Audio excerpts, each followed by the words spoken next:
Good evening. This is Chuck Drawbaugh with College Funding Associates. Welcome and thank you to our webinar to talk about the secrets to save time and money and reduce the stress related to the college process. We're going to talk a lot about financial aid, loans, how to apply, all types of things that every family should be aware of as they embark on college. However, one key thing to keep in mind is that it is possible to legally arrange your financial situation to pay for college with as little out-of-pocket as possible. In order to do that and do that effectively, it's important to start your planning as soon as possible and not delay. The more time you have on your side, the better off you will be. With that said, we'll get right back into this and start out by just hitting a couple of headlines here which are all over the place, and many of these headlines are talking about the problem with loans and the amount of debt that students, and in some cases or many cases even the parents, are ending up with after college is done. So we want to try to make sure that we're helping families avoid any excess debt in terms of getting their children through college. As I said, my name is Chuck Drawbaugh. We have two locations in Manasquan, New Jersey and Rumson, New Jersey, and we're not going to talk too much more about ourselves because this is all about getting you, the families, the information that will help you move forward more effectively and more efficiently. A couple of other tidbits of information from Bloomberg Business Report, again talking about college debt. It's very important to make sure that not only the parents understand the different loan options as well as the students understanding the loan options, because most teenagers are not knowledgeable enough to be able to make educated decisions. They'll just say, if I want to go to school A, B, or C, and you're telling me I have to borrow more, they're just going to say, okay, and they really don't know what they're saying yes to. One more thing on the loans to lighten the burden a little bit and lighten the mood. This is something we are trying to help families avoid. We don't want the parents, we don't want the students to be like this old gentleman here, celebrating, paying off his loans much later in life. So the question often is, why are you here? Why are you participating in this webinar? Well, it may be to find out more about financial aid and how it works. But before we get into the details about financial aid, one of the easiest ways to pay less for college has absolutely nothing to do with financial aid. What it does have to do with is making sure that we find the right fit school for each individual student. If we are focused on the wrong things, and a student ends up at a college that turns out not to be a very good fit, and it could be for many reasons, and that student transfers, the family will overpay for that four-year degree by thousands of dollars. As an example, if a family's out-of-pocket cost to send their child to college is $30,000 a year, and Johnny or Mary ends up transferring, well, one of the problems is that the second school they attend will not accept all of the credits that were earned at the first school. And what does this mean? Well, it means you're probably going to add at least one semester to that four-year degree. So again, if the family's annual out-of-pocket cost turns out to be $30,000, one extra semester could mean that that is an extra $15,000 to get that four-year degree. So finding the right fit school is very important. Now, where's an example of making a mistake or not paying attention to all the details to get to that right fit school? Well, we had a family years ago where the daughter thought she might want to be an attorney after college. So the family was researching schools, and there were many on the list that would have a good undergraduate program and then be a good stepping stone into the law school. Well, Fordham University happened to be one of those schools, and Fordham is where the child went. The problem was the student barely made it through one semester at Fordham. Now, this had nothing to do with whether Fordham was a good school or a bad school. It made all the sense in the world in that the undergraduate program is good, and so is Fordham Law.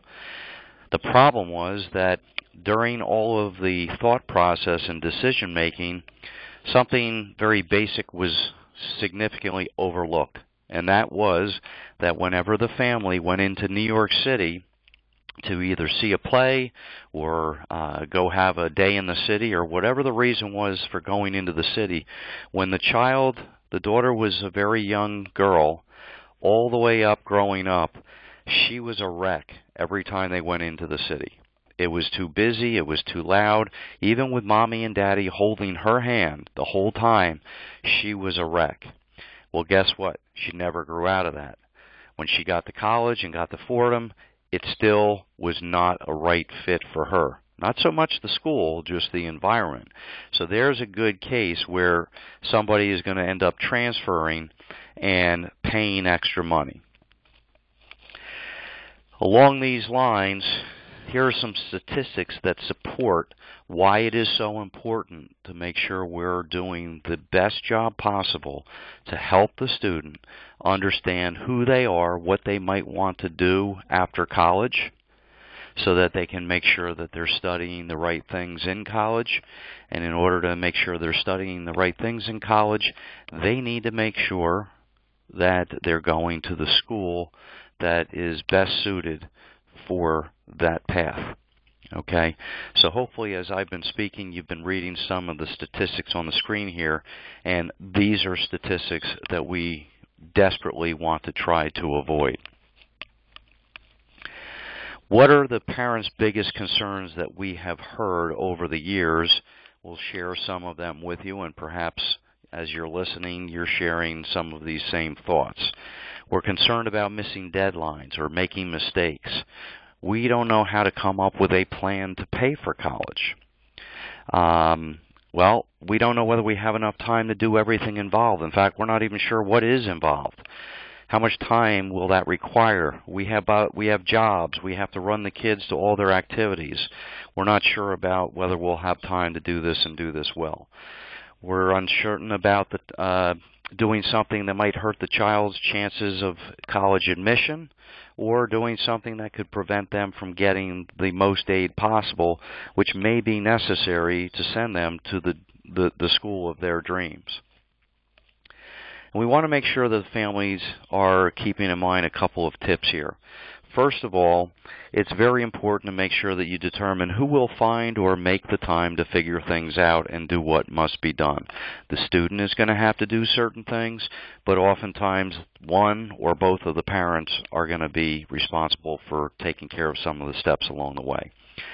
The other important thing is you can't pick one weekend and lock yourself in your study or go to the library and expect to finish the college admission process and the applications to get into college. And you also can't do the same thing with the financial aid process. They both are a process, which means it's ongoing, it takes time. And with financial aid, you will have to apply for aid each and every year. Hopefully, you do get things right, they go off to college and they start and finish at the same school. So that's a one-time process. But the financial aid process is something that the family will have to be doing each and every year. Now, another very important question is key to success here, and that is, which comes first, the chicken or the egg? Now, most people have heard this saying or this question, which comes first, the chicken or the egg? How does that apply to college? Well, unfortunately, over the years, we've realized that most families are approaching college pretty much in a backwards fashion. And what does that mean? Well, I'm going to give an analogy first, and then we'll tie it to college.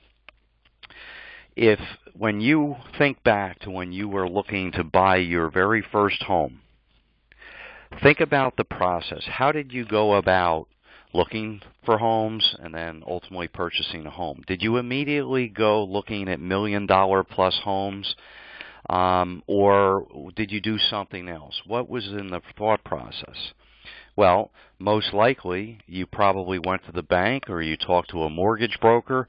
You talked to somebody to help you figure out how much can you qualify for? What kind of a mortgage can you get and can you afford? And once you knew that, if you looked at that as well as the amount of money that you may have set aside as a down payment, now you know how much house you can afford, and now you know where you should be going to look to buy a house, okay, within a certain price range that is affordable. Unfortunately, that's not how most families do college. They start out getting all wrapped up in how do you get them in? Where should we apply? What are the best schools? What schools are good for this major? What schools are good for that major? Okay? Then we spend time and money, and the families will take days off of work. They may pay for a hotel and meals and go visit schools, and maybe the student even falls in love with one or more of these schools. All right? And later on, they apply to these schools.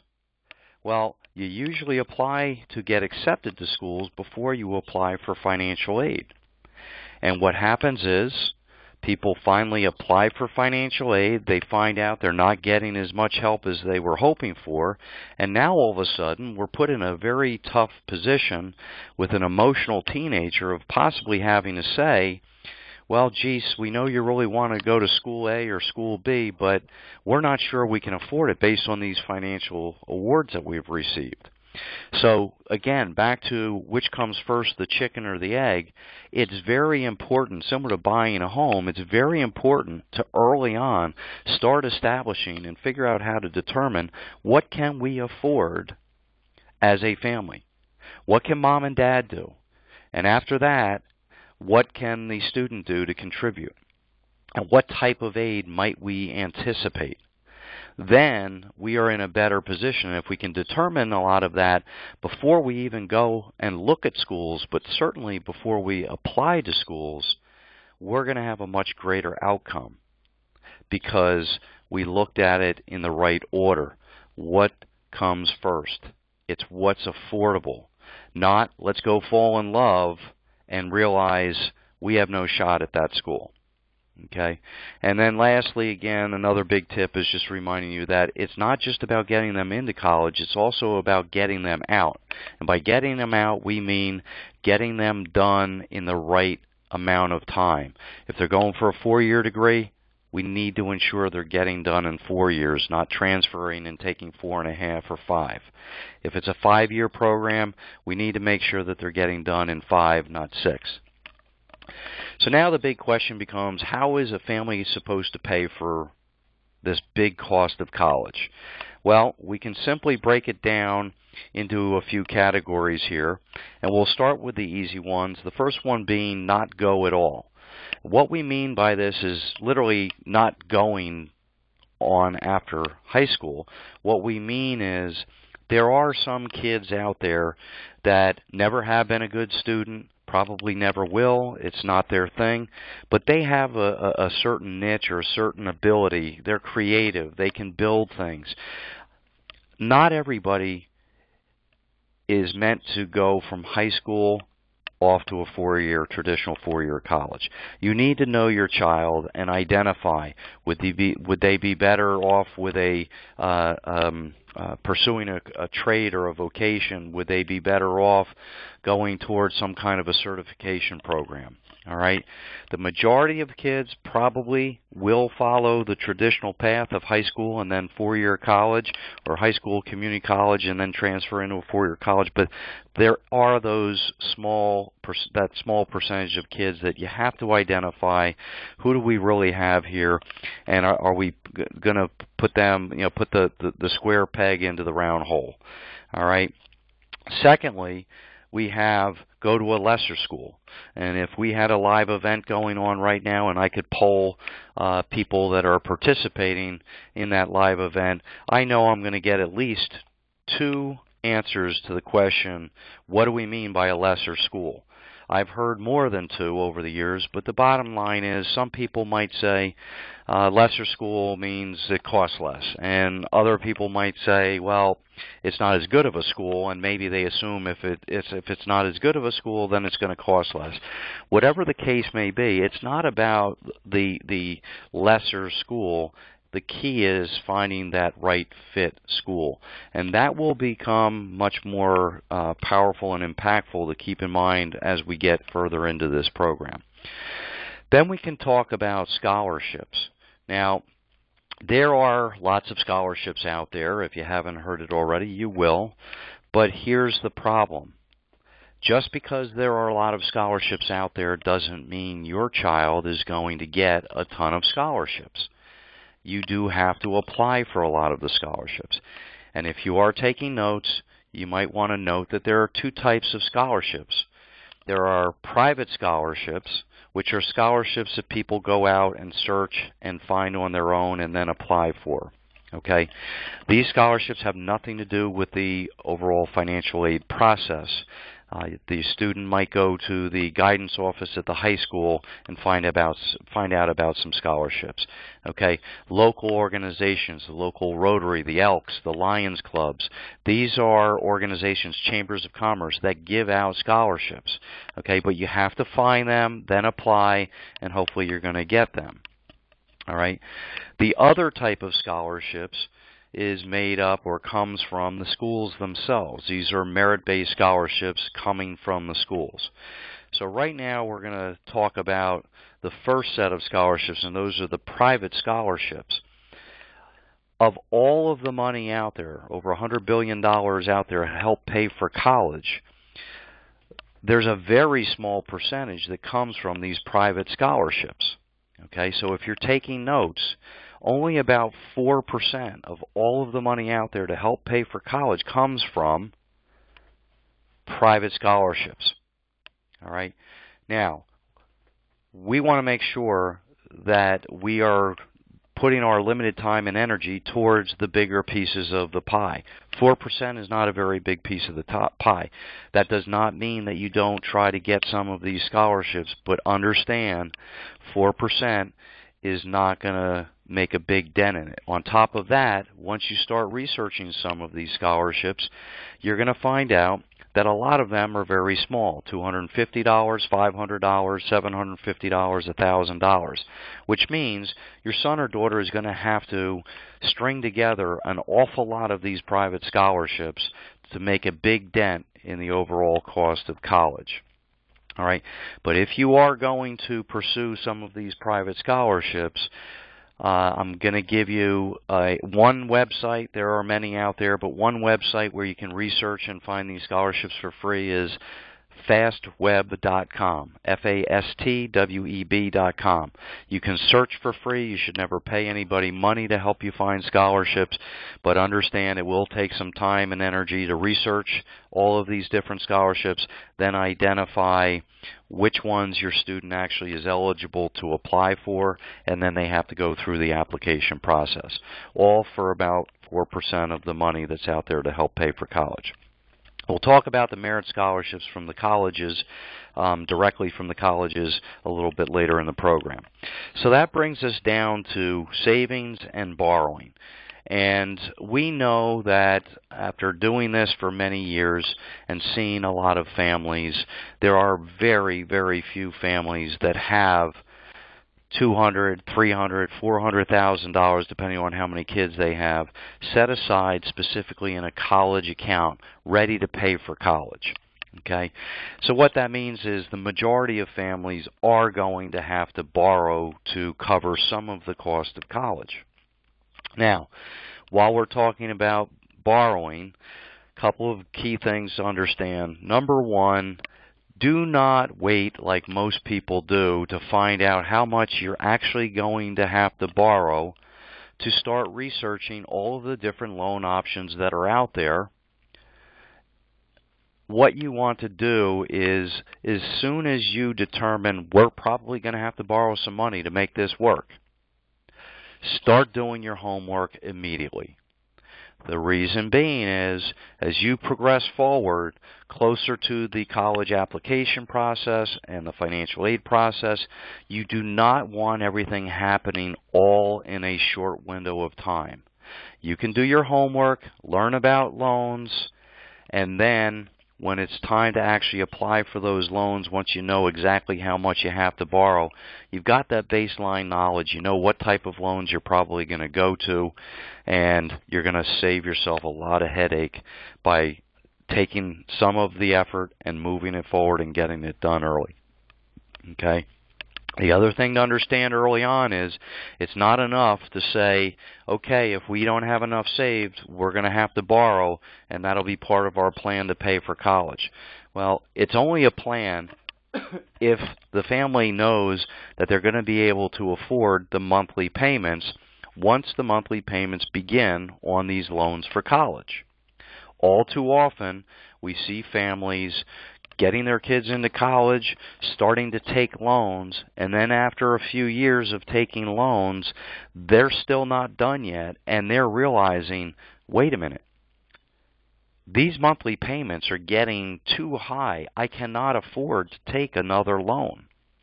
All right, so it's very important to not just look at what are the loan options, but dig deep and boil it down to, if in fact we had to borrow X amount of money, $100,000, $150,000, whatever the case may be, what would the monthly payments be?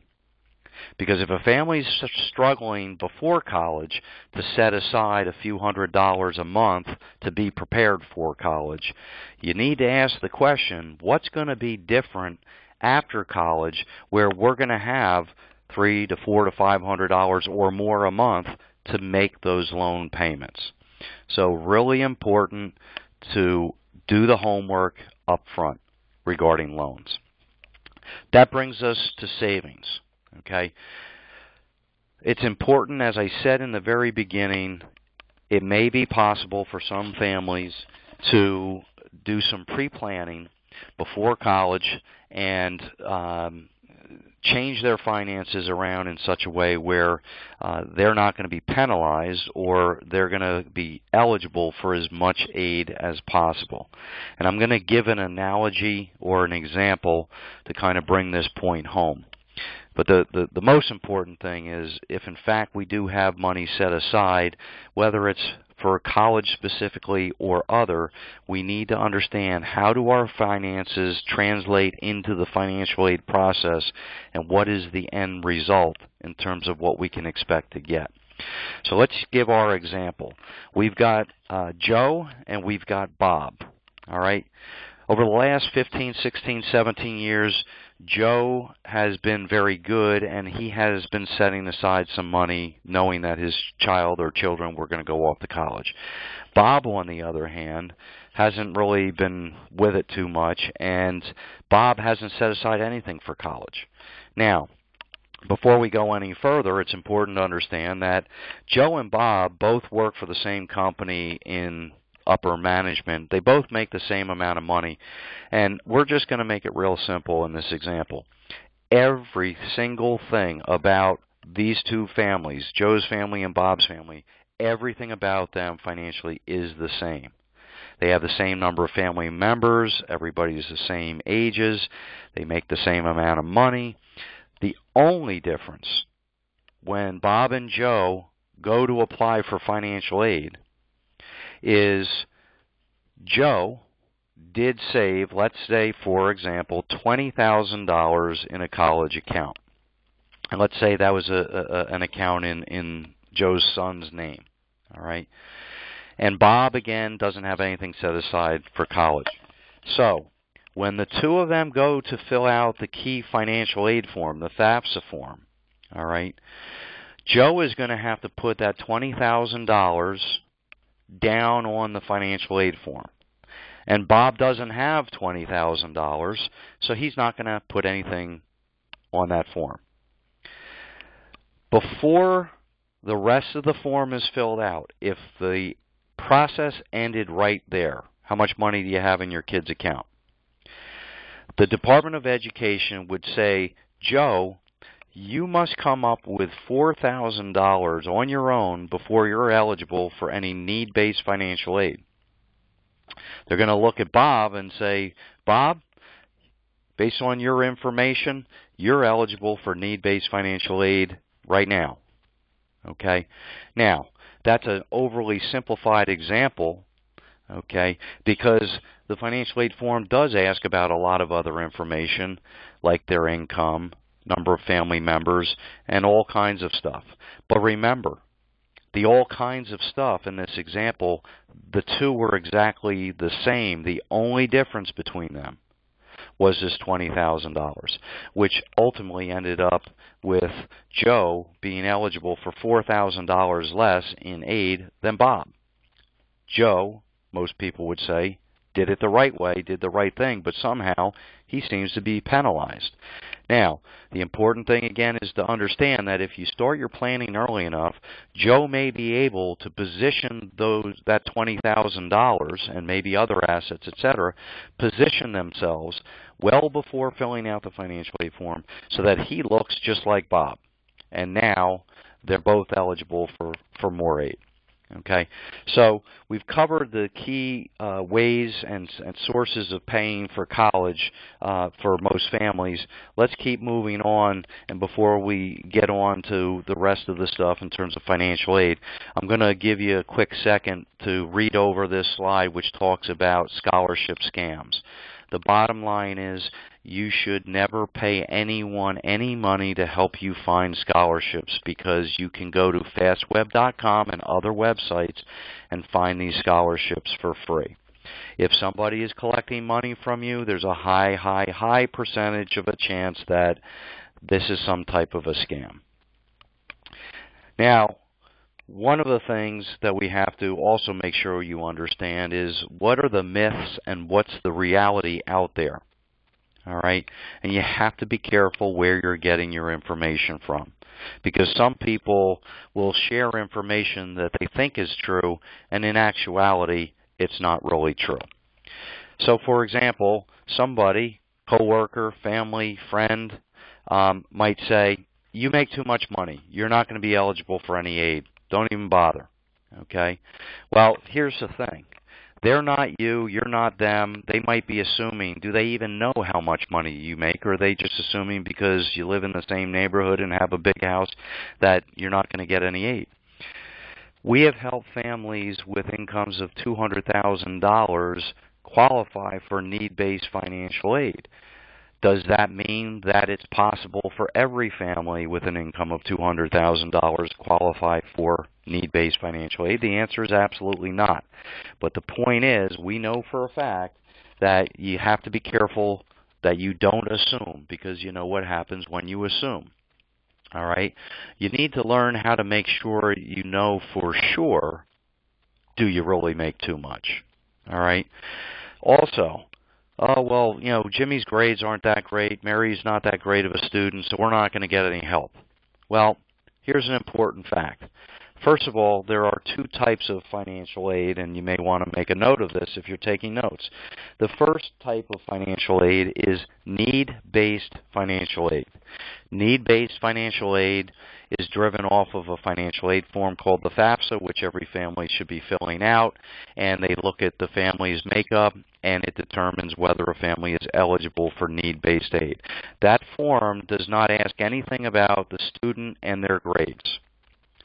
So from a need-based aid standpoint, low grades, high grades have nothing to do with it.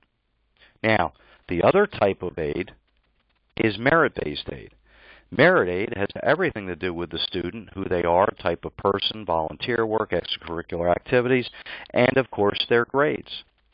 All right? So merit aid is going to be based off of grades and other factors related to the student, and it's not going to really be driven at all by the financial makeup of the family. So understand that. Another myth is, oh, you have this big, beautiful home, nobody's going to help you with any money for college. Well, if you are on this call and you have, by chance, already sent the child through college and you have filled out the FAFSA form, you would know that the FAFSA form does not ask anything about the house other than maybe your address. All right? However, if they don't ask anything about your house, they then don't know how much is the house worth. They don't know how much you owe on it. So if the key main financial aid form, the FAFSA form, doesn't ask anything about the house, how is it that somebody could make the statement that the home is going to prevent you from getting financial aid? All right, that is less than 50% true, because the majority of the schools in the country use the FAFSA form, which drives the federal calculation for aid, and that form does not provide or ask for information about the home. Now, there is a smaller percentage of private schools out there that use a different calculation when determining how much of their money, school money, you might be eligible to get. That form will ask for details about your house. But for the need-based aid from the federal and state governments and so on, the house does not come into play. All right? Now, you may think, well, this is an easy process. People have been doing this for years. It's easy. We'll get through it. Well, I don't know. Maybe you haven't polled enough people, but most people, when we're talking to them about college, the word we hear most often is overwhelmed or it's overwhelming. Now, we've heard grueling, we've heard other terminology related to the whole college process, but the bottom line is the word we hear most often is it's overwhelming. So I don't understand how we can be hearing overwhelming and people can be out there thinking that it's a real easy process. All right. Lastly, school people can help. All right. Well, who are we talking about when we talk about school people? Well, you've got the high school guidance department, and then you have the college financial aid departments. The high school guidance departments are limited in terms of their ability to help families. And it's not a limited base of knowledge. You could have a guidance counselor who is extremely knowledgeable. The problem is time. The national average of how many students are assigned to one guidance counselor is over 270 students per one guidance counselor. So there is not enough time in that guidance counselor's day, week, month, and year to help every single family that might be looking for help at a level that they're hoping they can get the help. All right. So guidance, I'm defending them. You have some good, you have some bad, you have some average, but the reality is even the good ones are going to be hindered by the amount of time they have available to help a family with this. Let's talk a little bit about the financial aid department or office at the colleges. Can they help you? Well, they can, they will, but only to a certain extent. And I'm going to use an example or an analogy to help bring this point home. Very few people are aware that you can go to the IRS and the IRS will do your taxes for you for free. Okay? Now, when I ask how many people are taking advantage of that, very few people raise their hand and say, yes, I knew that, and I go and I have the IRS do my taxes for free. And the answer I get, why are they not going to do that once they're aware of it, is because it doesn't make any sense. Why on earth would somebody go to the IRS and expect to say, okay, I want you to do my taxes for me for free. That's what I've heard you do. But I want to make sure you get me every deduction, every credit, so that I pay you, the IRS, less in taxes. It's not going to happen. They'll fill out your tax form, but they're going to do a very basic job of it, and it's probably going to mean that you save money on the completion of your tax return, but you're probably paying more in taxes than you necessarily needed to. All right, so why? That's an answer. That's why people will hire an accountant or a CPA to do their taxes, because the accountant and the CPA are the experts. Their job is to study the tax code. which is thousands of pages long. Okay, they're the ones who are supposed to know which deductions and which credits you can legally and ethically take within the tax code, the loopholes, so that you pay the IRS no more than you necessarily have to. All right, so asking the financial aid department at all of the different colleges, hey, will you tell me what forms I have to do, and before I fill out the forms, will you tell me how I should position myself so that you'll give me more money? It's not going to happen. So hopefully that analogy rings true in terms of how much help you can truly expect from school people. And again, with the financial aid department, they'll tell you, we need this form completed. Here's where you find it. We need it by this date. They're going to tell you the basics, but they're not going to give you the details that could make a difference of thousands of dollars in the end. Now, you may want to write this down, because when we're looking at how do they determine if our family is eligible for aid, and again, right now we're talking about need-based aid. Well, first they're going to look at the cost of attendance. How much does it cost? What is the sticker price to go to school A, B, X, Y, and Z? All right? And we have to make sure when we start looking at schools that we're looking at all of the cost, not just tuition, but books, room and board, other expenses or fees, travel expenses. They don't go at the beginning of the year and stay there nonstop throughout the year in most cases. So there are expenses that should be figured in for travel going back and forth between breaks. All right. Then we have to look at the family contribution. Now, the family contribution is a number that's calculated based on the family filling out the financial aid form, the FAFSA form. All right, and when you take the cost of the school, which could be different from one school to the next, minus your family contribution, which will be the same no matter what schools you apply to, that will equal your need. And if you're writing this down, we want to make sure that next to or near the word need, you write eligible for ? All right, if you show a financial need, that does not mean you can march down to the financial office at every college and say, look, I have a need of $20,000, give it to me. All right? Your need is what you are eligible to get, not a guarantee of what you will get. So the cost of attendance minus the expected family contribution, calculated by filling out the FAFSA form, equals your need. All right? Now, another problem with the process. Most families aren't even aware of the expected family contribution, what it is and why it's important. Other families typically are not even going to find out what that family contribution number is, if they even are aware of it, until very late in the game. It's important and beneficial, extremely beneficial, to find out what is your expected family contribution likely going to be as soon as possible. Because then you can look at the sticker price of schools, subtract your family contribution, and identify whether and how much of a need you have. That is a very good first start to determining early on what is your anticipated family's out-of-pocket cost. Now, as we progress through this, you're going to see other slides that will bring this full circle to the end and clear up the picture. But before we get on to that, we have to talk about where are we getting money, or where is the money to help pay for college. Well, we've got the federal government, and I'm going to keep this pretty simple. The federal government is not in great financial shape, unfortunately.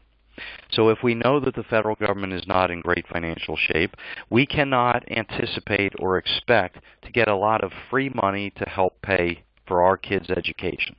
All right? But you do have some sources here listed on this slide. The Pell Grant, you see the CEOG Grant, Work Study, Stafford loans, direct student loans, Perkins loans, and parent loans. Okay, these are all federal programs. But because of financial condition of the federal government, we should probably be assuming that only the very most needy families are going to get the free money from the federal government. All right, what most families should be expecting is, if I get any help from the federal government, it might be in the form of work study, where the student gets an easy part-time job, typically on campus, and they get a little bit of money to help cover costs. Maybe it might cover their books for the year. All right. The subsidized and the unsubsidized Stafford loan, these are student loans that the student can take out on their own without any co-signing or help from an adult. However, you should be aware that there are limits on how much in these loans your student can get, and oftentimes it's not enough. A Perkins loan is, again, a student loan, but it is a loan that the student has to qualify for, and again, the most needy families or students will be the only ones that get the Perkins loan. And then the last one is the Parent Plus loan, SLS loans. These are student loans offered by the federal government, but the reality is the parents are really the ones taking the loan. They're taking the loan to help their kid go to college. All right. Again, as I said earlier, when it comes to borrowing, you need to do your homework early on about these loans. What's the interest rate? And please don't just make a decision on the interest rate, because in the end, what this really is going to boil down to when we're talking about addressing a big problem that's a lot of money is cash flow. What are the monthly payments if I take loans? Can I afford, or will I be able to afford those monthly payments? Okay, so do your homework on the loans. I believe that the students should definitely have some skin in the game. Even if your desire is to have them graduate with no debt, I truly believe it's very important that they at least go into college understanding that whether they graduate or not, they're going to be responsible for something. Okay? Because if they're not held responsible for something, this could happen. They could get off to college, they could start having fun, they could realize how great life is, being away from mom and dad, and maybe they don't finish. Meanwhile, you shelled out some money, most likely, to get them to that point. So I think the students should have some skin in the game. They should take out small loans, at the very minimum, the Stafford loans, which isn't going to kill them in the end. And if you want to then, as a graduation present, once they've done their job and they've gotten done in 4 years or whatever the typical time is for their degree, then if you want to pay off those loans for them as a graduation present, and you can do that comfortably and still know that you're okay for your own retirement, knock yourself out, help them out with the loans. But I think it's really, really important that we send them off with some skin in the game. Then we can talk about state sources, and the bottom line, guys, is the states are in no better shape than the federal government. So at best, maybe we can anticipate some loan programs through the states, but unless we are in the most needy category, we cannot anticipate a whole lot of free state money to help pay for college. That brings us down to the colleges and the universities themselves. Okay, private universities tend to have money to help offset their higher sticker price. Understand, public or state schools, although they start out with a lower sticker price, tend to rely more heavily on federal and state funding. What did we just establish about the federal and the state money situation? Not good, not a lot of free money coming our way. So what we want to identify is, if we go back to all of the money, the big pie with all of the money that's out there to help pay for college.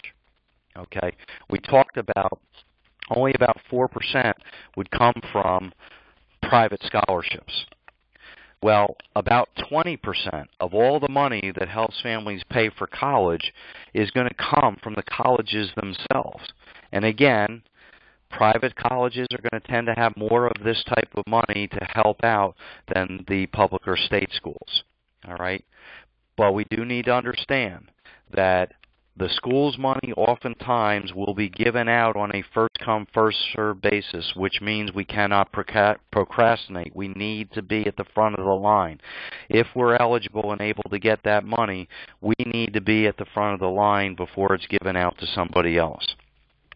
Also, because it's the school money and they can decide who's getting what and how much, it's given out oftentimes in preferential packaging, typically to the students that are going to fall in the top 20% of the kids that applied that year, or the kids that applied and were accepted that year. All right? So it's very important when we're looking at our schools and trying to figure out what our true out-of-pocket cost is going to be, we need to keep in mind that are there some of the schools that appear to be good fit schools for us, where our student is not only likely to get in, but they're going to fall in the top 20% or 15% of that incoming freshman class. Then we can feel a little bit better about getting more aid to keep our costs down. All right, so very important. You got to be in the top 20%. Now, how do you determine if your kid is in the top 20%? Well, typically, and this doesn't necessarily have to make sense, but it is the way it is, and that is schools don't have a ton of time in this process to dig deep and look at every single applicant they have when it comes to awarding school money. Okay, so because of the limited window of time, they're going to need a quick test or barometer, something to go from everyone they accepted to 20% of the acceptances, and then start looking at them to determine who's going to get their money. And the way they're doing it, most of the time, they're probably looking at the test scores, the SAT or the ACT test scores, the standardized tests for college, and they are looking to see who is falling in the top 20% or better. All right. Even if there are schools out there, as there are, that say we're test blind, we're not going to look at the SAT or the ACT in making a determination as to whether or not you can come here. They may be test blind and not look at the scores for acceptance and admission, but out of necessity, they may go back and look at the financial aid department, may look back at those test scores because it's a quick way to find that smaller percentage of kids that they have time to look at and then award school money. We already talked about the private scholarships, so we're going to move on from here, and we're going to talk a little bit about how do you apply for financial aid. Well, the most important thing is understanding about the FAFSA form. Okay, the FAFSA form drives this whole process, and every family should be filling out the FAFSA form. Even if you learn how to determine what your family contribution is, and you can determine that, yes, in fact, you are not going to be eligible for any need-based financial aid, I would not skip the FAFSA form. Because if you do want your child to have some loans and you want them to have some skin in the game and take a Stafford loan, a student loan in their name, they cannot get that loan unless they've completed the FAFSA form. Likewise, if you ultimately are not eligible for need-based aid, remember you're hoping that your child will get merit-based aid. Well, here's the thing. Just because they see your student as a top-performing student and they want to give your student some merit-based aid, they might not actually honor that scholarship or grant from their own pocket unless the family has gone through the full financial aid process, which starts with and includes the FAFSA form. So a school could, earlier on in the process, see how great your student is academically and send you a letter saying, congratulations, based on your efforts in high school, you're going to get a $5,000 presidential scholarship. Well, that money's not coming very oftentimes if you never fill out the FAFSA form. So keep that in mind. Also, there may be the CSS Financial Aid Profile form. That is a more detailed form, which only a small percentage of the schools use in determining how much of the school's money you might be eligible to get. Schools, some of them may have their own financial aid form. The irony of this is A lot of these forms are going to ask a lot of the same information, so sometimes you're going to be filling out the same information at different points in time on 3 different forms, 2 different forms, and it's just a pain in the neck. But it's got to be done if you want the help. If you own a business or are divorced or separated, these might trigger more forms to be completed. Now we're moving on to how do we determine which schools give us the best shot at getting the most money, the most help to make it affordable? Well, first of all, we need to understand how to identify if our family has a need. Cost of attendance minus your family contribution, and you have a need. What percentage of the family need does school A typically help with? What percentage of the family need does school Z typically help with? And we can't stop there. Obviously, a school that helps or typically helps with 90 or 100% of the family need is going to be more desirable than a family that normally only helps with 50% of the need. But then we have to dig deeper. Of the aid that the school typically does give, what percentage is free money or gift aid? Scholarship or grant, you don't have to pay it back. What percentage is self-help, where they're going to have to work a little bit for some of it, or it's going to be loans? There could be a big difference here, and we're going to show you an example in a second of how that would play out. But hopefully you can understand that if you can identify some of this stuff early on, maybe even before you go visiting colleges, it goes back to my example. How much can we afford, and can we determine, before we invest time and money going to look at schools, can we determine whether the school ultimately will be affordable to us? Okay? So, know before applying, hopefully know before you even go looking at the school. Now here's a case study that we want to look at. We've got school A, school B. The very first line, cost, that's the sticker price. This whole thing, college financial aid, it's about how far below the sticker price can we anticipate actually paying out of our pocket. So school A in this example costs $40,000 and school B is half the cost on the sticker price. Remember that your family contribution is going to be the same number no matter what school we're talking about. So at school A, there's a need of $25,000. At school B, there's a need of $5,000.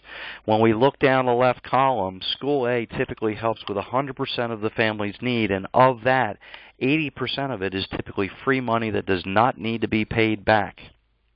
Only maybe 20% of the aid might come in the form of loans. Look over to the right at school B.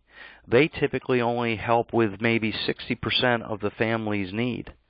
Well, that leaves a family in this situation short by $2,000 right out of the gate. And of the help that they do give, half of it's money that has to be paid back in the form of loans, and half of it is free money. So when you, for the sake of time, when we boil this down to the very bottom paragraph, the point here is that the family only pays $1,500 more out of their pocket to send their child to the quote, more expensive or higher sticker price school. Okay? Because we know how to identify what these statistics are, what the schools typically do, it's easy to early on have a much better feel for what the family's true out-of-pocket costs will be and how different will that be from the sticker price. That is the key to being better prepared for college. Also, it is important to understand that once you go through the financial aid process, you get back your financial awards from the schools. You want to identify, is this a good award? Is this a bad award? How do we do that? If you don't know how to do it, you need to figure it out. If you don't want to figure it out, you might have to try to get some help. But the bottom line is some schools will under-award, some schools will miss-award. It might be intentional, it might be a mistake. The bottom line is you need to understand one key thing, and that is colleges are in the business of education. I emphasize business for a reason. Okay? The main goal of every college is to fill every classroom seat and every dorm bed that they have capacity to fill, while giving out as little of their own money as possible. All right? So, they may not offer up all that they really could offer up in the initial financial award letter to a family or to families. All right? So we need to identify, is it good? Is it in line with what this school typically does in the past, or should we go back and appeal? All right? You must know whether or not you should do it, and then you need to understand that you can't just go begging. They're hearing families beg all the time, we really want to go here, but we need more money, and they're going to tune you out. So you do have to know how to effectively determine if you should appeal and then effectively go about the appeal process. Okay, so the bottom line is this is a very quick example of an appeal package that was successful. If you look on the left, it covers the original offer. And if you look on the right, there ends up being $3,000 of additional free grants or scholarships compared to the original offer. The original award left the family with $4,500 of need unmet, and when the appeal was done, the 100% of the family's need was met, and they picked up an extra $3,000. So again, it is important to understand that it may be possible to appeal, but first you need to identify whether you should, and then you need to be aware of how to effectively approach the schools so that they're willing to give it a listen, look back, and maybe come back with adjusted award. Okay, so how do you get more need-based aid for college?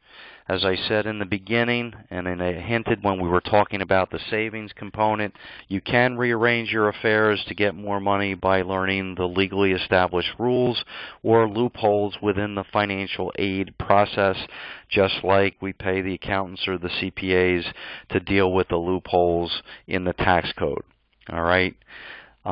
It's legal, it's ethical, and the key is understanding it's possible, but how do we do that? This is an example of two different families. One took control, the other one didn't take control. This is similar to the example I gave earlier with, I think I said Joe and Bob, and that $20,000 that Joe had ended up requiring him to pay $4,000 more than Bob when all is said and done. Different numbers, same general concept. Family A had a higher family contribution than Family B because Family B positioned themselves better, and their family contribution was practically half of the family contribution of Family A. All right, so that is a quick example of an appeal that might be successful. Another thing that we want to help is always we're trying to help both the student and the parents manage their expectations. And real quickly, we need to understand that as good as your student may be, they're going from being the big fish in the small pond of their high school to little tiny Nemo in the giant ocean. They are competing with the rest of the country. In fact, they're competing with some kids probably from other countries. All right. Secondly, not every school, not every Ivy League school wants to take nothing but valedictorians, okay? Because there aren't too many valedictorians that are also going to play on the football or the basketball team, all right? So keep in mind we have to manage expectations. Less can be more. Be careful not to turn your student into a serial joiner where they're out there signing up for every possible thing. That's not necessarily going to get them into schools.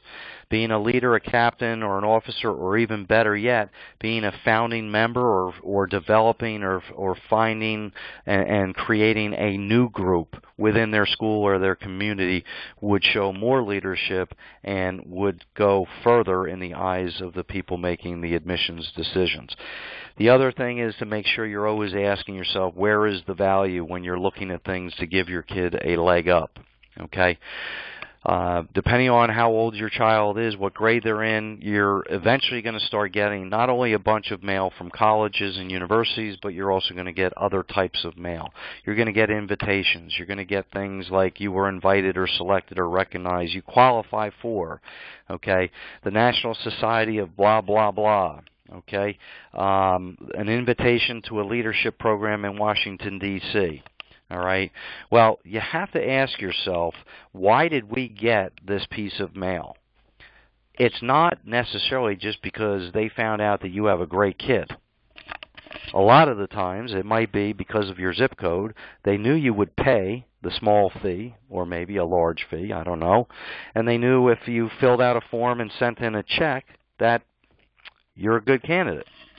So we're not saying that that leadership program in Washington, D.C. is not something worth pursuing. But what we are saying is if you think that that or similar things are the golden ticket into Willy Wonka's chocolate factory, you really need to think again. Okay? They may help. Even if something is not going to help them get into a college, it may still be a worthwhile experience, okay? The leadership program to Washington, D.C. may not get them in, but it may be a great growing experience. It might give them a topic for their college admission essay, in which case then it was worthwhile, even if it by itself did not get them into a particular college. All right? Now, we talked about help from the guidance and help from the department of the colleges that handles the financial aid or financial aid offices. We're not going to go too much more into that. But the other things that we want to talk about is there are other people out there that are going to offer possibly to help you out. There are people out there that might charge you money for help. These are a couple of questions that you really want to try to identify. Will they be able to help us in these areas before we really accept their help? Okay, we have seen over the years plenty of people that worked off of or made decisions based off of very, very bad information, and it blew up in their face. Okay, so there are certain things that you're going to want to make sure people really can deliver on and help you with. So what are your options as you move forward after you've listened to this program? Well, you can do a couple of things. You can take the information that you learned tonight and go forward on your own, and we know that you learned at least a couple of things by participating in this, a couple of things that maybe you didn't know or weren't that clear on. We're happy to help in that way. All right. Your other option would be to send an email to info@collegefundingassociates.com. That's info, I-N-F-O, at college, C-O-L-L-E-G-E, funding, F-U-N-D-I-N-G, associates, A-S-S-O-C-I-A-T-E-S.com. Just like it sounds, no spaces, no dashes. info@collegefundingassociates.com, and you can just in the subject area request evaluation form. We will email you back an evaluation form. You can fill that out and give us your feedback. And on that evaluation form, you can also give us the information we would need in order to reach out to you and set up a free follow-up evaluation meeting to take what we've talked about in this program and help translate it specifically to your family's situation so that you will be even one step further down the line in your knowledge and experience and have a greater picture and sense of what to expect for your family as you move forward. But you have to send us that email at info@collegefundingassociates.com. We'll email you evaluation form. You'll get us back some information. We'll reach out to you and set up a time to talk. Normally, if somebody comes into our office or finds us on the internet without participating in a program like this and they just want to come in and talk to us, we're typically going to charge $150 an hour for them to do that. But because you have this baseline level of understanding at this point, we know we've addressed a lot of the basic questions that people often have, and we can actually dive into helping you with more specific details for your situation. Okay, in order for that evaluation meeting, and it does not have to be done in person, it can be done via a web meeting, phone and computer. Okay, but in order for it to be free, it must be scheduled within 2 weeks of this workshop date. Okay, and if you are married, both parents or the custodial parent, if there's a divorce, must be present. And we also strongly, very strongly encourage the student to attend. Okay? Great value comes out of the student being there. In order to facilitate the high volume of free consultations that we hold, we ask that you provide a number and an email address on that evaluation form where we can reach out to you to set this up. And lastly, if you can't be reached between 9 and 4 p.m., 9 a.m. and 4 p.m., then you need to provide us a daytime work or number that we can reach you during those hours. And an email would also help, because we can try to send you an email. You can send us times that will work, and we can pin it down there. So those are some of the keys in order to have that evaluation follow-up to this program. And what we will do again, if you felt it would be beneficial to know within 2 weeks of listening to this what your expected family contribution is and what your eligibility for aid might be at different schools, that is part of that follow-up part of this program, and we will do those calculations for you and give you that additional information at no cost as long as you follow these guidelines. So with that, I would like to wish you all the best. If we hear from you, that's great. Again, info@collegefundingassociates.com. If not, we do wish you the best, and I appreciate having the opportunity to share some of this information with you tonight, and wish you a great night, great day, great weekend, whenever it is that you're listening to this. Carry on, good luck, and be well.